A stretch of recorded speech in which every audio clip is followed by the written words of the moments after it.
children. Today I am going to revise the remaining topics of the chapter, the Indian Constitution.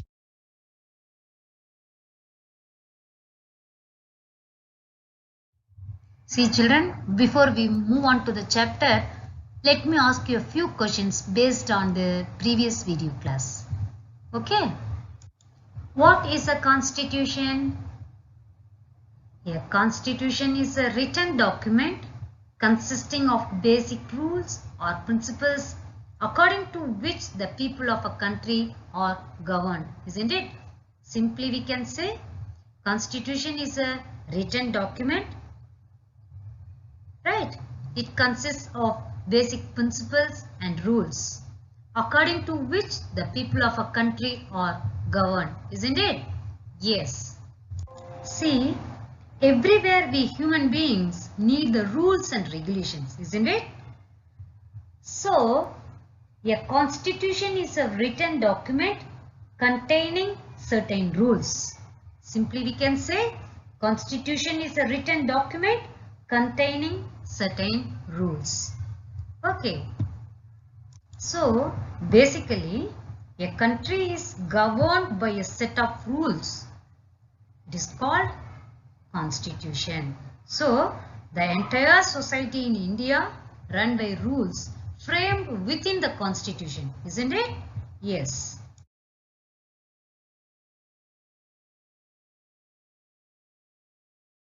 Children, so far we have studied about what is a constitution, why does a country need a constitution, and we saw the Indian Constituent Assembly, isn't it? Yes. See children, there are several reasons why it is good for a country to have a constitution. See, the constitution of a country tells its citizens what kind of society they live in and what values their society upholds. For example, we know India is a diverse land, right? Many languages are spoken, many religions are followed, many social customs are followed, isn't it? So, our constitution tells its citizens that India is a land of unity in diversity and tells the values of our multicultural society.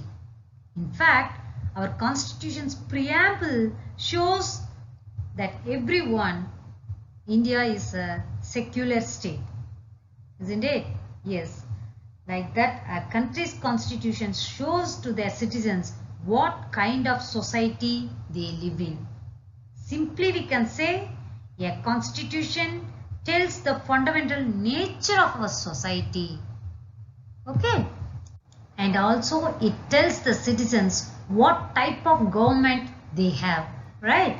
For example, India is a democratic country, but Saudi Arabia is a monarchical government, right? And also it defines the powers of the government so that the government cannot misuse its authority.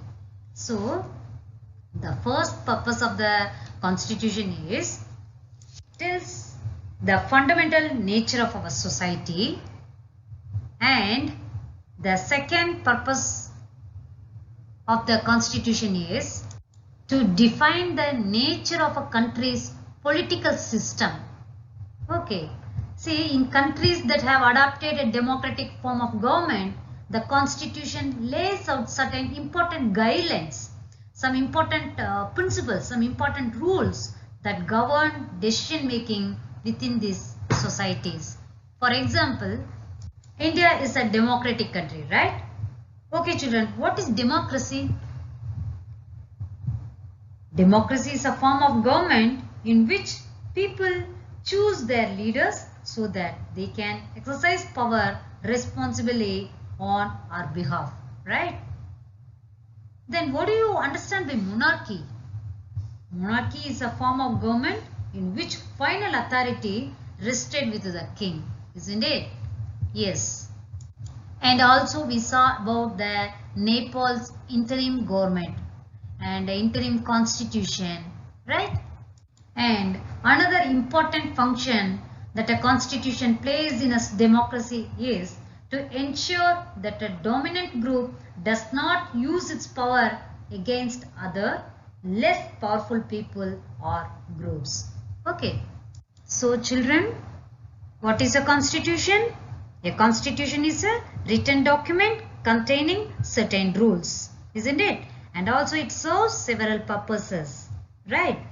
The first purpose of the constitution is it tells the fundamental nature of our society is, right? Then second important purpose of a constitution is to define the nature of a country's political system, right? Then it ensures that a dominant group does not use its power against other less powerful people or groups. Okay. See children, now let us see the key features of the Indian Constitution.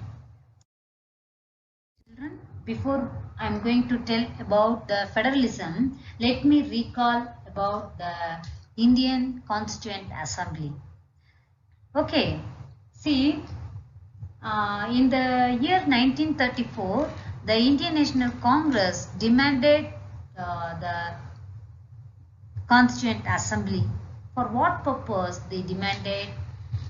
To draft a constitution for independent India, isn't it? Yes. See children, by the beginning of the 20th century, it means like after 1900, the Indian national movement had been active in the struggle for independence from British rule for several decades. See, during the freedom struggle, the nationalists had devoted a great deal of time to imagining and planning what a free India would be like. Because under the British, they had been forced to obey their rules, isn't it? So, experience of authoritarian rule made our leaders think about democracy. Because already I have told you what is democracy, right? What is democracy? Democracy is a form of government in which we choose our leaders, right? So that they can exercise power responsibly on our behalf, isn't it? So, experience of authoritarian rule, it means British rule, made our leaders think about democracy. They wanted each and every individual to enjoy equal opportunities. What did they think? They wanted each and every individual to enjoy equal opportunities. So that when we got independence, what kind of government system should exist?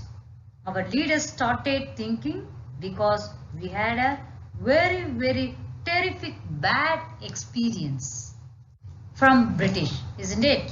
They dominated us like anything. They suppressed us. So, leaders felt this is exactly not what should happen. Once if we get independent, all our people should enjoy individual freedom. That's why they invented or they thought democracy is the best way. So they wanted each and every individual to enjoy equal opportunity because they had very, very bad experience from the previous authoritarian rule of British, isn't it? So our Constituent Assembly was set up in 1946 with around 300 members. Do you remember children?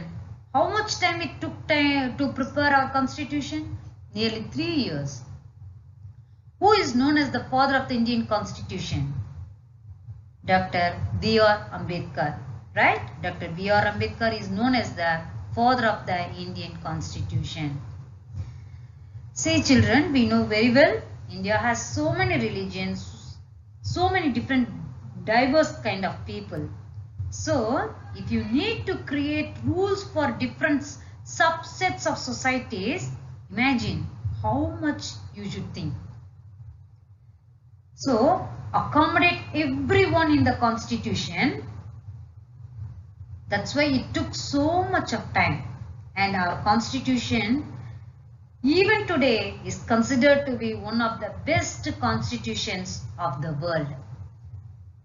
Right? And who was the president of the Constituent Assembly? Dr. Rajendra Prasad. Right? See children, now we are going to see about the key features of the Indian Constitution. Already we have studied this, right? So let me ask you a question. What are the key features of the Indian Constitution?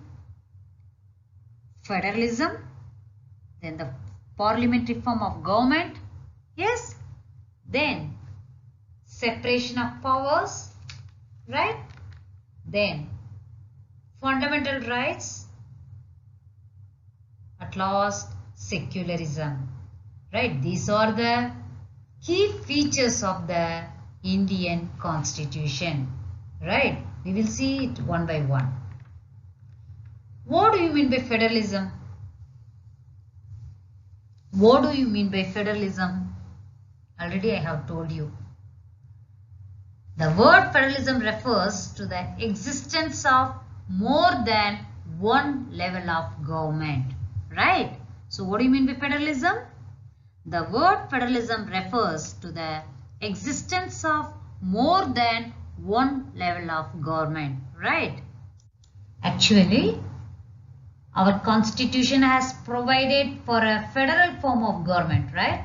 This means that we have government at the state level and at the center, then Panchayat Raj is the third tier of government, right?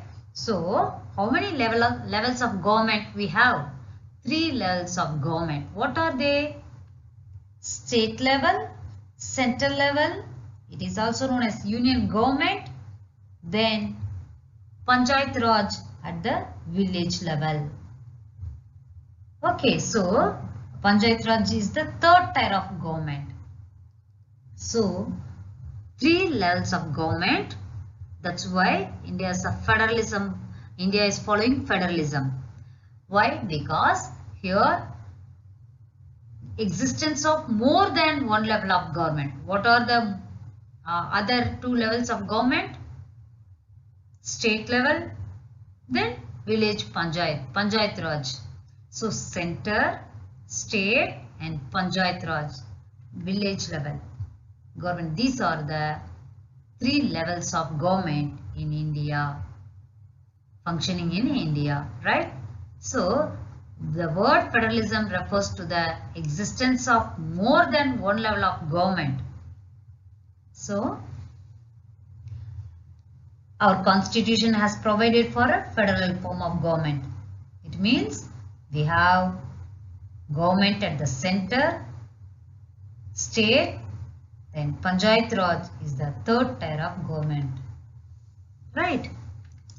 See children, including all India, including all its states, 28 states and 9 union territories right now, right?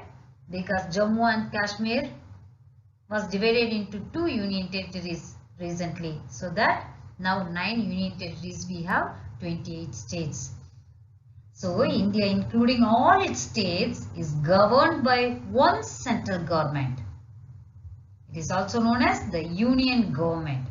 So in matters of national importance, union government will take care, right? Union government will make laws. However, every state has its special needs. Every state has its own special needs, right? See, we know ours is a very big country, right? Our people are very diverse. So, we cannot have a common need, isn't it?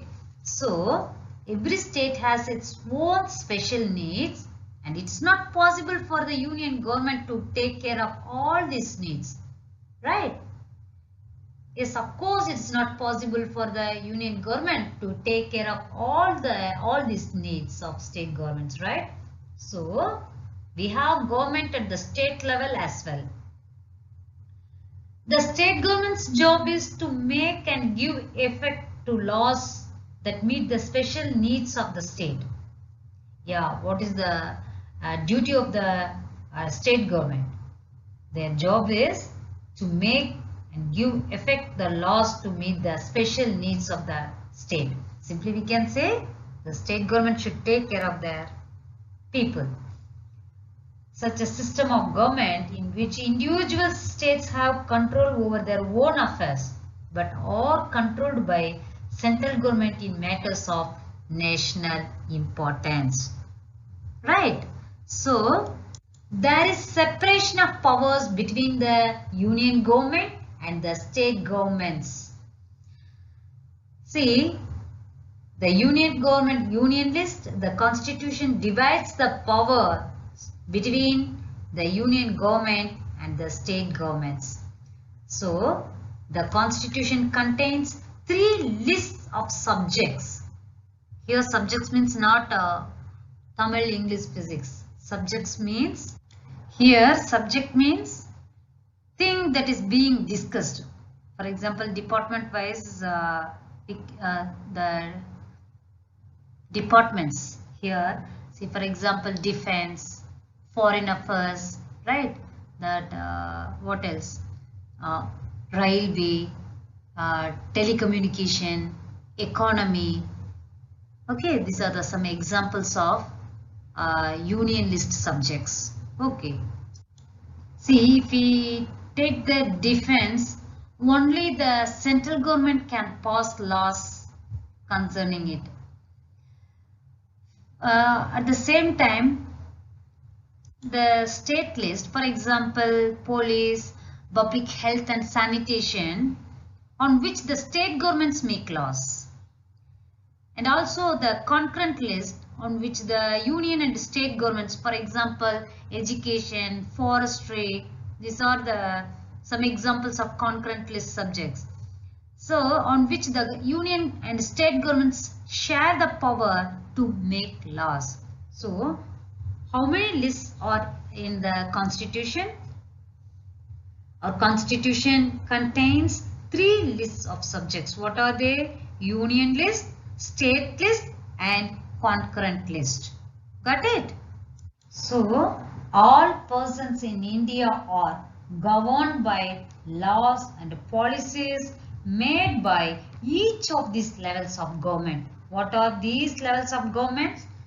Union government, state government and Panchayat Raj at the village level. Okay. So all persons in India are governed by laws and policies made by each of these levels of government. Got it? So what do you mean by federalism? Federalism refers to the existence of more than one level of government. Got it? What are the 3 levels of government in India? Central level means union government and state governments, then village Panchayat Raj at village level. So these are the 3 levels of government and India has 3-tier system. Okay.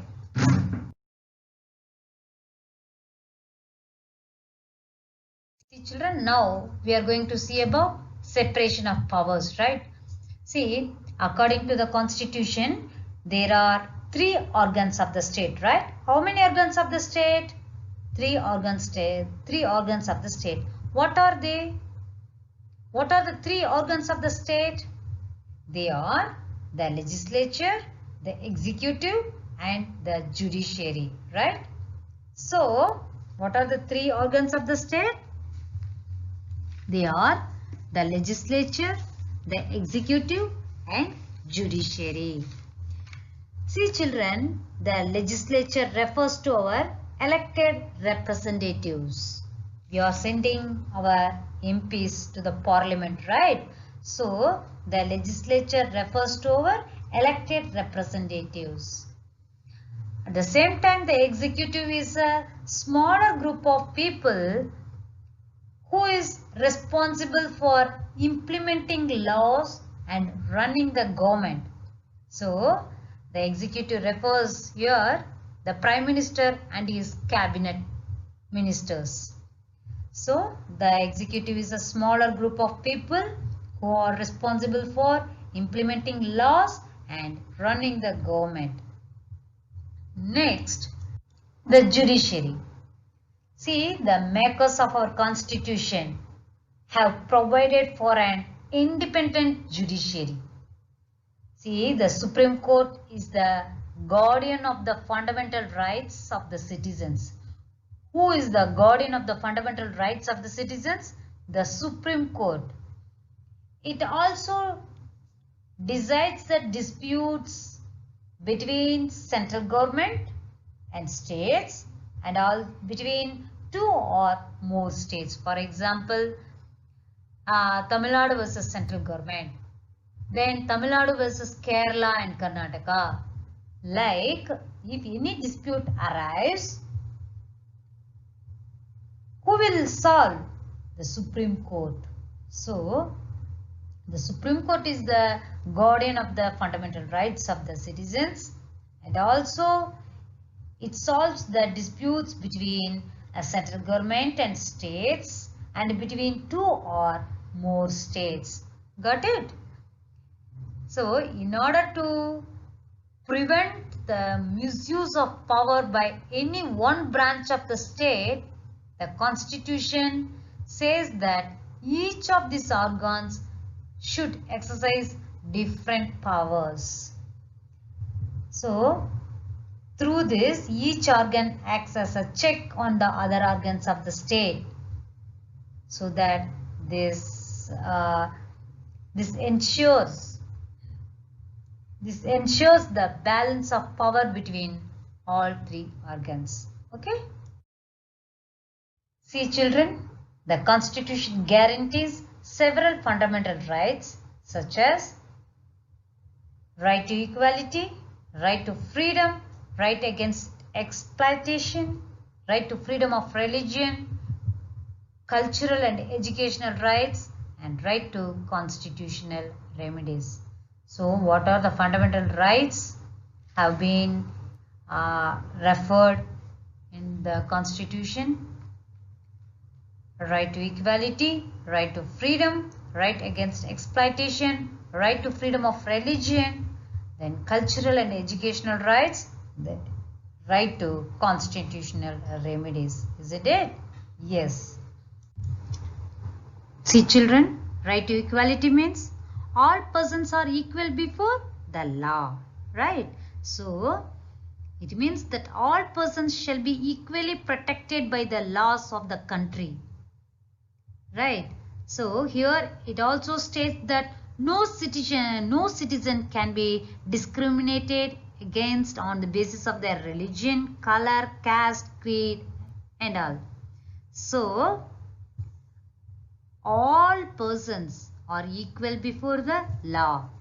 Everyone has access to all public places such as restaurants, parks, temples, etc. So the state cannot discriminate against anyone on matters of employment. So, right to equality refers all persons are equal before the law, right? Then, right to freedom. Already we have seen everyone has the right to freedom of speech and expressions. Yes, now we are having freedom of speech. We are having freedom of expression. Then the right to move freely and reside in any part of the country. Yes, we can basically if you are Tamilian also we can go to North India and any place wherever we get a job opportunity we can stay, we can reside over there. So the right to move freely and reside in any part of the country, and the right to practice any profession, occupation or business. Yes, we have right to choose our profession. What we want to do, we can do. We can practice it. Got it? So everyone has the right to freedom of speech and expressions. At the same time, the right to move freely and reside in any part of the country, and the right to practice any profession, occupation or business. Next, right against exploitation. See, everyone has the right to freedom of speech and expressions. At the same time, the Indian Constitution prohibits trafficking, human trafficking, child labor and children working under 14 years of age. You know, children, the practice of illegal buying and selling of people across national border. In other words, it refers to illegal trade in human beings, particularly women and children. See, we used to tell, no, they are kidnapping the kids and women to sell them to the other countries, right? So, the practice of illegal buying and selling of people across national borders. Then, what is next? Right to freedom of religion. Right to freedom of religion. We have rights to choose our religion. What we want to follow, we can follow it. So, we have right to freedom of religion. Right? Then, cultural and educational rights. Our constitution states that all minorities, religious or linguistic, can set up their own educational institutions in order to preserve and develop their own culture. So, for example, minorities institutions, they can set up their own educational institutions in order to preserve and develop their own culture. Then next, right to constitutional remedies. See, children, a person has the right to go to the court for justice if he or she feels that their fundamental rights are being violated. If anyone's fundamental rights are being violated, they can go to the court. They can approach the court to get justice. So, a person has the right to go to the court for justice if anyone's fundamental rights are being violated. Okay, so these are the fundamental rights. Now we are going to see about secularism. See, children, what do you mean by a secular state? Last class I have told you. A secular state does not officially promote any one religion is the state religion. So what do you mean by a secular state? A secular state does not officially promote any one religion as the state religion. So, see, in India, no religion is promoted. Whereas in countries such as Saudi, Kuwait, Qatar and all, they promote their national religion. So that a secular state is one which the state does not officially promote any one religion as the state religion. So, what do you mean by a secular state? A secular state does not officially promote any one religion as the state religion. Got it? See, children, let me ask you questions.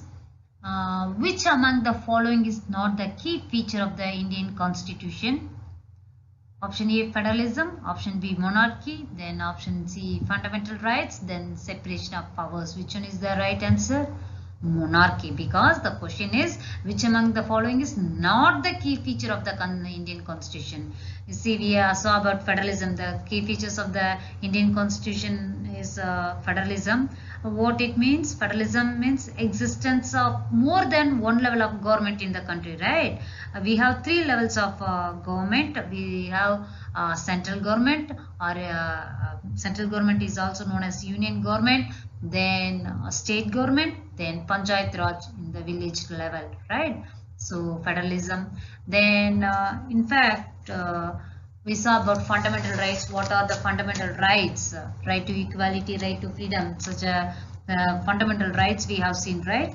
So that what happened? So that is also one of the key features, fundamental rights, right? Then separation of powers, right? Separation of powers between which three organs? The legislature, the executive, and the judiciary, right? So here, which one is the not the key features of the Indian Constitution? Monarchy. What do you mean by monarchy? Monarchy is a form of government in which final authority rested with the king or queen, right? So, monarchy is the right answer. Then, the second question is, the constitution divides the state into dash organs. 1, 3, 2, 4. The answer is 3. Yes. What are the three organs of the state?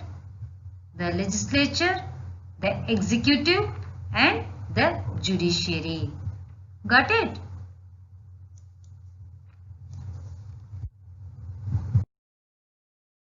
Third question is, every state in India enjoys power and works under the either monarchy, option B, central government, or dictatorship, and none of this. So every state in India enjoys power and works under the central government. Yes, we are 28 states and 9 union territories enjoy power and works under the central government, right? So monarchy we know is a form of government which final authority rested with the king, right? Then dictatorship we know very well, the leader the power rested with the leader. Then what else? None of this. No, central government is the right answer. Next, which right guarantees equality to every person before law? Of course, right to equality, right?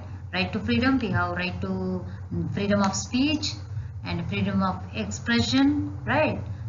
And cultural and educational rights we have, but right to equality guarantees equality to every person before law. Got it? The fifth question, which of the following is not an organ of the government? What are the three organs of the government? We have seen it. What are they? Legislature, judiciary, and executive. Here the option, which one is the right answer? Marxism, because it is not an organ of government. Actually, it is a political philosophy. So that legislature creates a law, then executive passes and implements the law, and judiciary take care of the law, right? So these are the three organs of the government, three organs of the state. What are the three organs of the state? They are three. A state has three organs of this. Three organs. What are they? Legislature, executive, and judiciary. These are the three organs of the state. Got it? Then, who was known as the father of the Indian Constitution? Mahatma Gandhi ji, Jawaharlal Nehru, Dr. B.R. Ambedkar, then Lala Lajpati Rai. Which one is the right answer? Dr. B.R. Ambedkar. Right? See, seventh question. This right prohibits trafficking, forced labor, and child labor. See, children, right to option A, right to constitutional remedies. Option B, cultural and educational rights. And option C, right to freedom of religion. Then option D, right against exploitation. See, already we have seen about the fundamental rights mentioned in the Constitution, right? In that right, we saw about right to constitutional remedies. In that, actually, a person has the right to go to the court to get justice when they feel their fundamental rights their fundamental rights are being violated. So, right to constitutional remedies, a person has the right to go to the court for justice if he or she feels that his or her fundamental rights are being violated. So that is right to constitutional remedies. Then cultural and educational rights. See, our constitution states that all minorities, religious or linguistic, can set up their own educational institutions in order to preserve and develop their own culture. So, cultural and educational rights states that all minorities or religious and linguistic can set up their own educational institutions for what? In order to preserve and develop their own culture. Okay, fine. Next, right to freedom of religion. Already we have seen it. In that everyone has the right to enjoy religious freedom. Whatever they want, they can practice. So, right to freedom of religion has the right to enjoy religious freedom. Then option D, right against exploitation. See, the Indian Constitution prohibits trafficking, human trafficking, child labor and children working under 14 years of age. So, right against, already I have explained you about human trafficking, right? What is human trafficking? The practice of illegal buying and selling of people across national borders. In other words, it refers to illegal trade in human beings, particularly women and children. So which one is the right answer? The right answer is right against exploitation, because this fundamental right prohibits trafficking, trafficking, okay, forced labor and child labor. Child labor, the children under the age of, the children working under 14 years of age, banned by the constitution. Which right prohibits this child labor and forced labor, human trafficking? Right against exploitation. Okay, next we will see about fill in the blanks. Okay, the first question, dash means state being equal in all respects. Of course, equality. Yes, equality means being equal in all respects. Then an agreement of all the people on an issue is called consensus, right? Consensus means common agreement. In the modern countries, common agreement is in written format. Okay, and so of course constitution is a written document containing some rules and principles, right? So an agreement of all the people on an issue is called consensus, common agreement on an issue. Then dash is the tier of the third tier of the government. Which one is the third tier of the government? Panchayat Raj, that is village level. Central level, state level we have government, and the local Panchayat Raj, village level Panchayat Raj is the third tier of the government. Then dash was the deputy prime minister of the independent India. Sardar Vallabhbhai Patel. Sardar Vallabhbhai Patel was the deputy prime minister of independent India. And also Sardar Vallabhbhai Patel is also known as what? Prominent member of the Constituent Assembly, and also he is known as the Iron Man of India, right? Then dash was the president of the Constituent Assembly. Dr. Rajendra Prasad was the president of the Constituent Assembly, right? And And who was the first president of the independent India? Of course, Dr. Rajendra Prasad. So Dr. Rajendra Prasad was the president of the Constituent Assembly, and also he was the first president of the independent India. Then, what are the three organs of government? The three organs of government are legislature, executive, and judiciary. Isn't it? Yes. See, dash allows citizens to move the court if their fundamental rights have been violated. Which right allows citizens to move to the court if their fundamental rights have been violated? Already we have seen right to constitutional remedies. See, right to, according to the constitutional remedies, if anyone affects, if anyone feels their fundamental rights have been violated, they can move to a court. They can go to a court for getting justice. Okay. So, right to constitutional remedies allows citizens to move to the court if their fundamental rights have been violated. Then, dash is responsible for administering and enforcing laws. Actually, what is government? Government is a body that governs the people, that provides facilities for the people, that enacts rules and regulations for the welfare of the people. So, the government is responsible for administering and enforcing laws. Got it? Okay. Next we will see about true or false. In 1934, the Indian National Congress made the demand for a General Assembly. True or false? Of course false, because in 1934 the Indian National Congress made the demand for a Constituent Assembly to draft an Indian Constitution, right? So that is false.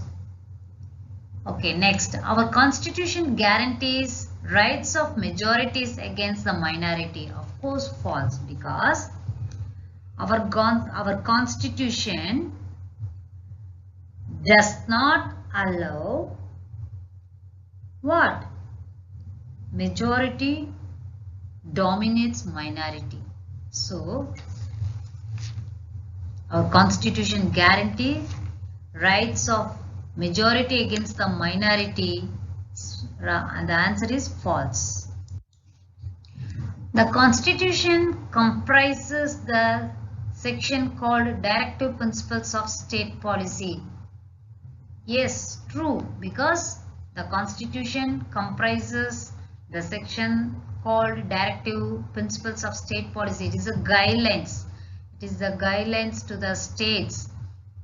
So, the Directive Principles of State Policy comprises the Constitution comprises the section called Directive Principles of State Policy is true. Yes, the Constitution comprises the section called Directive Principles of State Policy.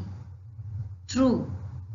Next, the Constitution of India guarantees universal adult suffrage for all citizens.